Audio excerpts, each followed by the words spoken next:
10 লক্ষ টাকার প্রশ্ন নিয়ে আসলাম। যদি কোনো মুসলমান উত্তর দিতে পারে আমি সুলতান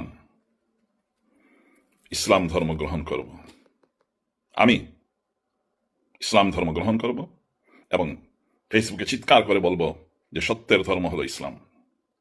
আর যদি কোনো মুসলমানের বাচ্চা প্রমাণ করতে না পারে, বিশেষ করে জাকির নায়কের বাচ্চা যদি প্রমাণ করতে না পারে, তাহলে তাকে তার গোষ্ঠী সহ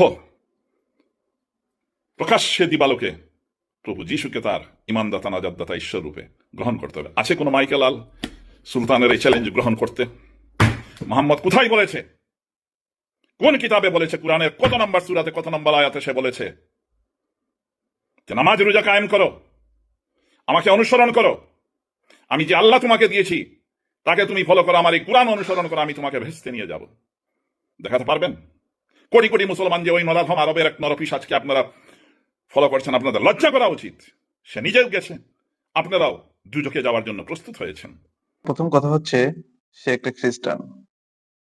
যদি কখনো কোনো খ্রিস্টান চ্যালেঞ্জ ছুড়ে দেয় এরকম, তাহলে প্রত্যেকটি মুসলমানের জন্য এই চ্যালেঞ্জকে অ্যাকসেপ্ট করা সবার জন্য ফরজ হয়ে যায়।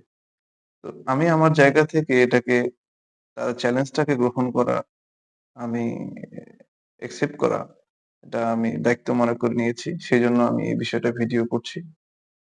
সে যে বিষয়গুলো চ্যালেঞ্জ করেছে, এই বিষয়গুলো কোনো ব্যাপারই না। এই বিষয় নিয়ে আল্লাহ সুবহানাহু ওয়া তাআলা কোরআনে অসংখ্য জায়গায় বলেছে। হাদিসে তো মুহাম্মদ সাল্লাল্লাহু আলাইহি সাল্লাম বলেছেই। তো সে হাদিসের কথা আমরা উল্লেখ করব না। কারণ হচ্ছে সে হাদিস সে বিশ্বাস করবে না।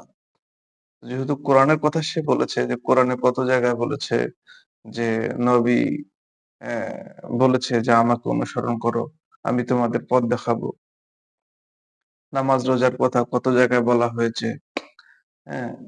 এগুলো সে উল্লেখ করে করে বলেছে। আমি সেই বিষয়গুলো নিয়েই আলোচনা করব। কত জায়গায় আমাদের নবীকে অনুসরণ করার কথা বলা হয়েছে, কত জায়গায় রোজার কথা বলা হয়েছে, আমি সেইগুলোই বলব। আসলে নামাজের কথা তো বাদই দিলাম। কারণ নামাজের কথা সালাত, যাকাত, এটা অসংখ্য জায়গায় আসছে। এটা বলার কোনো বিষয় না। এটা সবাই জানে। কারণ কোরআনের অনেক জায়গায় আসছে, নামাজ কায়েম করো, যাকাত আদায় করো, নামাজ কায়েম করো। এটা অনেক জায়গায় আসছে। তো এটা তো বলার কোনো বিষয় না। কিন্তু এ রোজার ব্যাপারে, হ্যাঁ, যে এবং তার মুহাম্মদ সাল্লাল্লাহু আলাইহি ওয়াসাল্লামকে অনুসরণ করার ব্যাপারে মানে কোরআনে যে আয়াতগুলো আল্লাহ সুবহানাহু ওয়া তাআলা নাযিল করেছে, সেই বিষয়গুলো আমি আপনাদের সামনে